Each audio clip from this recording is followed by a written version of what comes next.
So hello साथीहरू, आज चाहिँ हामीहरू दुर्गा प्रसाईको अर्को भिडियो भाइरल के हो रहस्य हेर्नुहोस्। ओएमजी टाइटलमा दुर्गा प्रसाईले बोलेको चिजहरूमा चाहिँ हाम्रो भ्युवर्सहरूले गरेको कमेन्ट हामीहरू यहाँ पढ्नेछौँ र कमेन्टहरू खतरा खतरा आएका छन्। यहाँ हेरौँ र दुर्गा प्रसाईको अलिकति यहाँ सुनेर हेरौँ यसले के भन्न खोजिरहेछ। बच्चाहरू मारेको मात्रै देखिन्छ, मराको मात्रै देखिन्छ।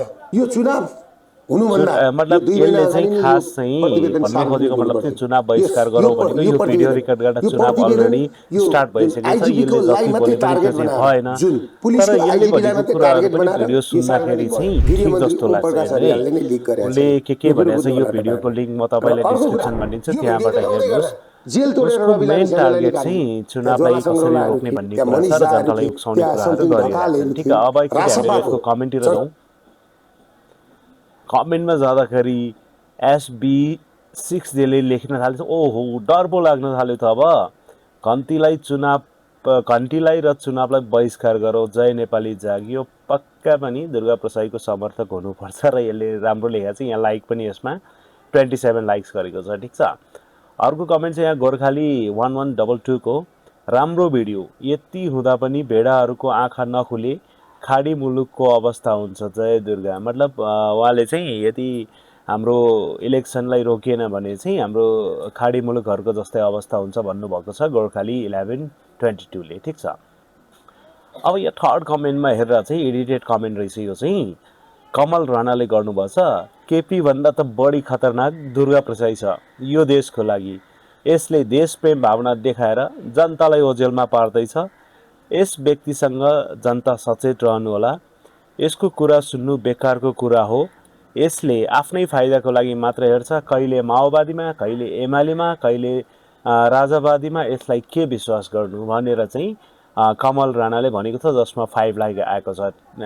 भिडियोमा चाहिँ मतलब मैले यसो पुरा भिडियो हेर्दाखेरि दुर्गा प्रसाईको कुराहरू मलाई पनि ठिकै जस्तो लाग्न थाल्यो, तर जनताहरू के भन्छन् त्यो हेरौँ। ठिक छ, अब यसले पनि भनिरहेछ कि चुनाव बहिष्कार गर्नुपर्छ सबै जनताहरू मिलेर यदि देशलाई बचाउनु छ भने। यसको मतलब के अब हाम्रो देश बचेन त?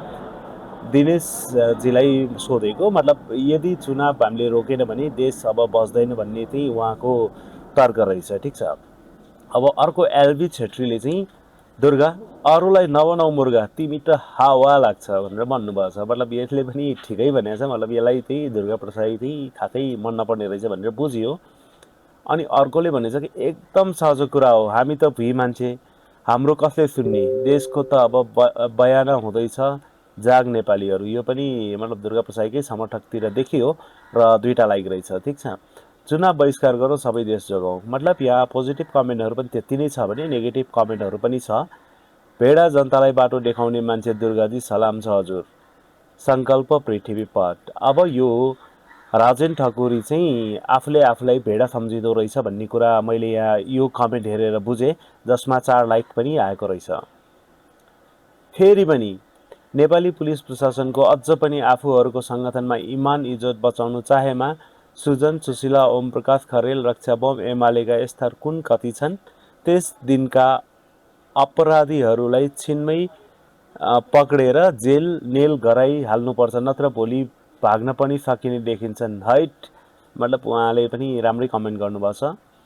अब यहाँ चाहिँ के गरेछ भने दुर्गाको कुनै गतिमा दौड पुरा हुने छाँट छैन। मतलब फिक्सा ग्यापले यसको कुनै पनि हिसाबमा सक्सेस हुँदैन भनेर कमेन्ट गरेको छ, जुन कि आज पुरा भइसक्यो।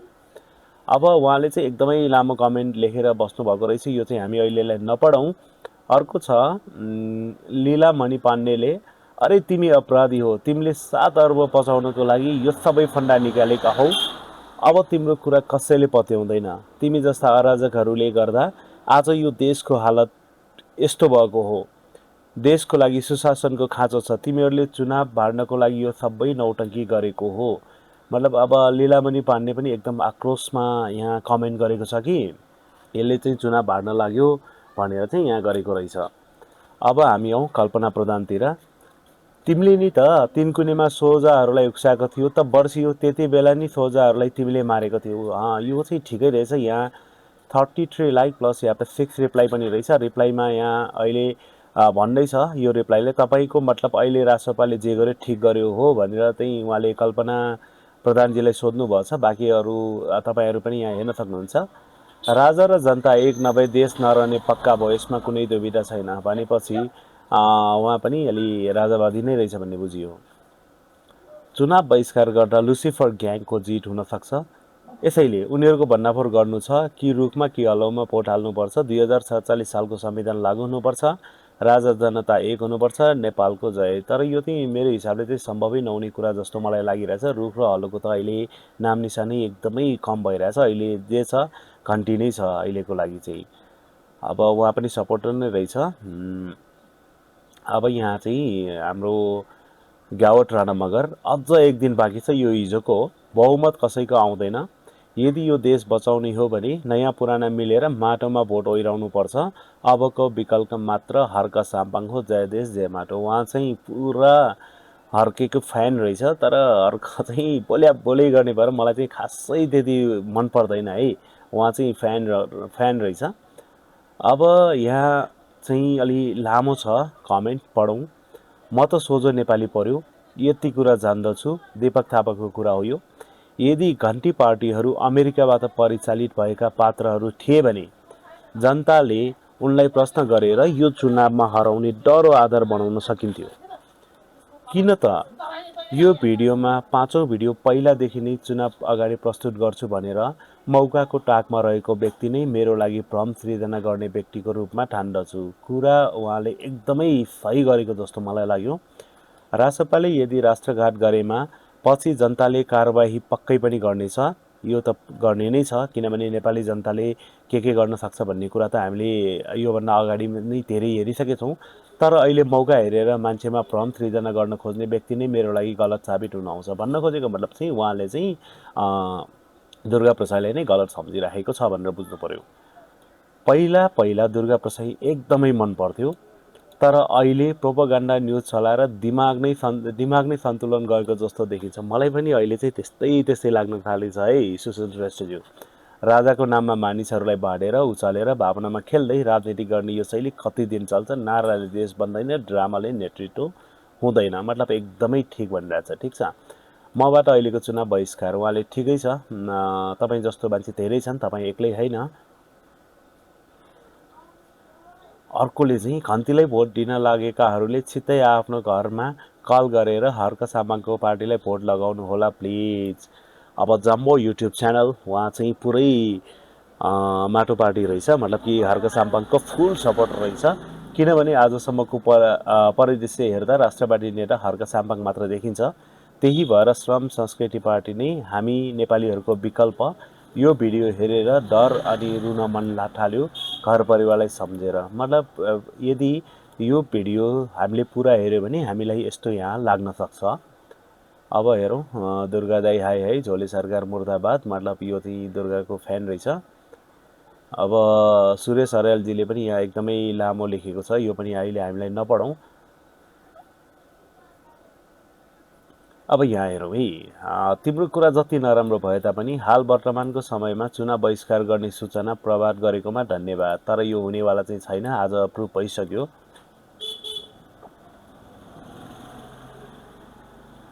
अर्कोले यहाँ सोधेछ, अरू कुरा त्यस्तै हो, जेलबाट भागेको कैदीहरूलाई कानुन लाग्छ कि लाग्दैन हौ? नेपालको कानुन नबुझेको कुरा। कानुनमा कुनै नियम छ कि छैन है? उहाँलाई अब मलाई पनि खासै थाहा छैन। अब यो चाहिँ दुर्गा प्रसाईलाई कन्ट्याक्ट गरेर हामीले सोध्नुपर्ने हुन्छ। अब राज संस्था खुलेर स्वागत, यो पनि नपढौँ। अरू रमाइलो कमेन्टहरू कहाँ छ? अर्को पनि यो दुर्गा प्रसाईको नै समर्थक रहेछ। दुर्गा सरले आजसम्म भनेका कुराहरू सबै साबित भइरहेका छन्। बेलैमा सबै सचेत हुनु जरुरी छ। जय देश। ओके, म त आजसम्म भोट हालेकै छैन। अब यसको त कुरै नगरौँ।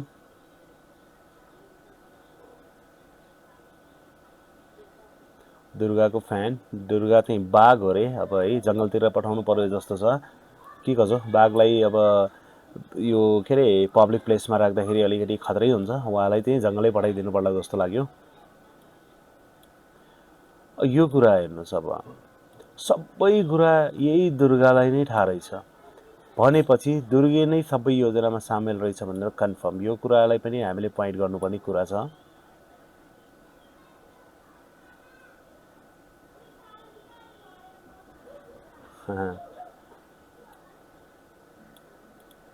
अब चाहिँ दीपक बानिया लेख्नुहुन्छ, अहिले आएर दुर्गा प्रसाद ठिक लाग्न छोड्यो किनकि 76 जना युवालाई गोली हानेर मारेको कुरा नै गरेन।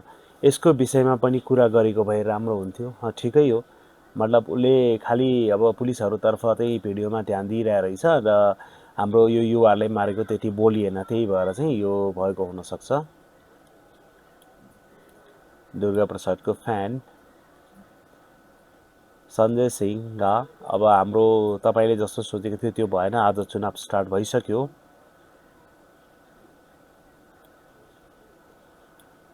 अर्को भेडाले यहाँ लेख्दैछ, नेपाली जनता भेडा नै रहेछ, हिरासतमा आगो लागेको भए रविको जिउँदो हुन्थ्यो होला, सत्य बुझ्न समय लाग्छ, त्यति बेलामा अवस्था एकदम जटिल थियो। नेपाली जनता भेडा नै रहेछ, मतलब अब हामी सबैलाई उहाँले भेडा भन्नुभयो।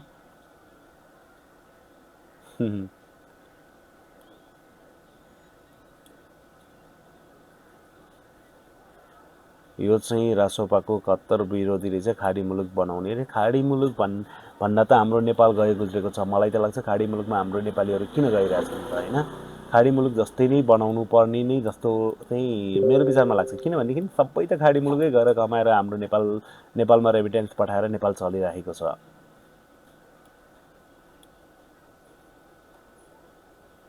अर्को, घन्टीलाई बहिष्कार गरौँ, यसले नेपाललाई युक्रेन बनाउँछ। घन्टी बहिष्कार, देश जोगाउन, युवा भ्रमितबाट हुनबाट जोगाउँ।